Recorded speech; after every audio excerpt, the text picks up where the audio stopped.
Inflorescence, which is the arrangement of the flower, can take place into 5 different types. Cymose and racemose are the 2 important ones which we have covered separately. The 3 other ones are solitary, mixed and special. Now, inflorescence, few important terms. The axis of the inflorescence is known as peduncle.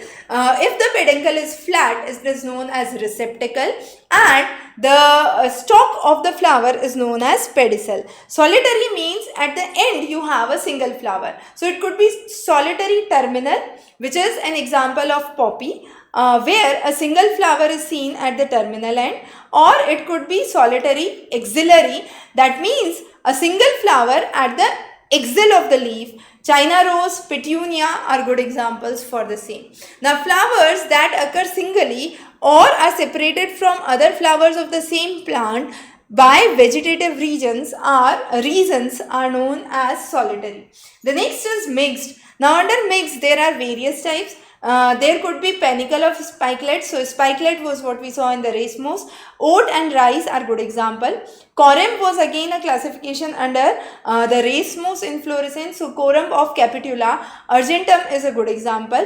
Umbel of capitula is another example. Umbel was again a kind of racemose inflorescence. So, again merger of 2 different inflorescence. Thyrus is seen in grapevine. So, those are all kind of mixed ones. The next are special ones. 3 special ones: Cythium, Hippanthodium and Verticillaster. Cyanthium looks like a flower shape. Now, when it looks like a flower shape, the bracts are fused to form a structure of a cup. So, it's basically cup shape in nature.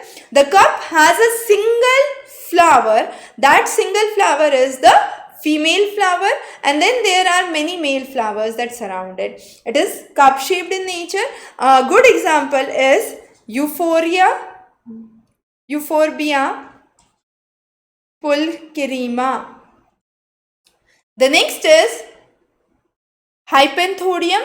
Hippanthodium occurs like a shape of flask. As you can see, this is flask shape in nature. It is a fleshy receptacle with a narrow apical opening, and this opening is seen with hairy cells. So, the hairy cells guard the narrow opening which is seen, and the male would be seen towards the pore and female would be seen towards the base. So, female towards the base, male towards the pore. Good example is Ficus religosa or Ficus carica. The next is Verticillaster. Verticillaster is where 2 dichasial cyme, which is a kind of cymose inflorescence, develop from the axil and run in the opposite direction. So, they run in the opposite direction and form a false whorl of node. Good example would be Ocimum and Leucas. Clear?